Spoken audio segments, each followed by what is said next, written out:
আর কষ্ট করতে হবে না কারো। মা ঠিক আছে।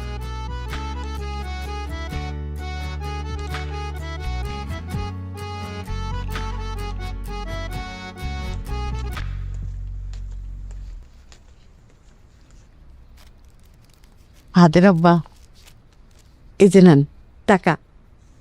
কিসের টাকা? আপনি মার্কেটে যান, এই টাকা দিয়া খুব সুন্দর দেখে একটা জেনারেটর কিনে নিয়ে আসবেন, বাসায় জেনারেটর লাগাবেন। এই টাকা তোমাকে কে দিল?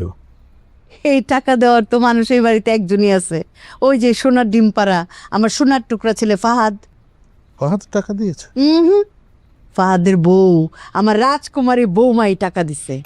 চিন্তা করেন, কালকে সারা রাত কারেন্ট ছিল না, আমি আরো চিন্তা করছি, আহারে বড় লোকের মেয়েটা এত কষ্ট করতেছে, কেমনে ঘুমাবে ও ও আরো আমার কথা চিন্তা করছে। আমার বলে কি, আম্মা আপনি সারা রাত ঘামছেন, আপনি ঘুমাইতে পারেন নাই, আম্মা এই টাকা নেন, আব্বারে বলবেন সুন্দর দেখে একটা জেনারেটর কিনে আনতে, তারপর আপনারা আরামে ঘুমাবেন, আর কোনোদিন ঘামতে হবে না। আম্মা চিন্তা করো, এটা হচ্ছে বংশীয় ঘরের মেয়ের পরিচয়। শ্বশুর শাশুড়ির কথা চিন্তা করছে। যাও তাড়াতাড়ি যাও। কথা শেষ? শেষ। এখন আমার দু একটা কথা শোনো। বলেন।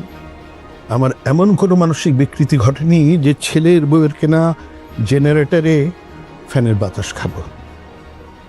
তুমি যদি এই বাড়িতে আমাকে দেখতে চাও, তাহলে এই টাকাটা এক্ষুনি তোমার ছেলের বউকে ফেরত দিয়ে আসবে, এক্ষুনি।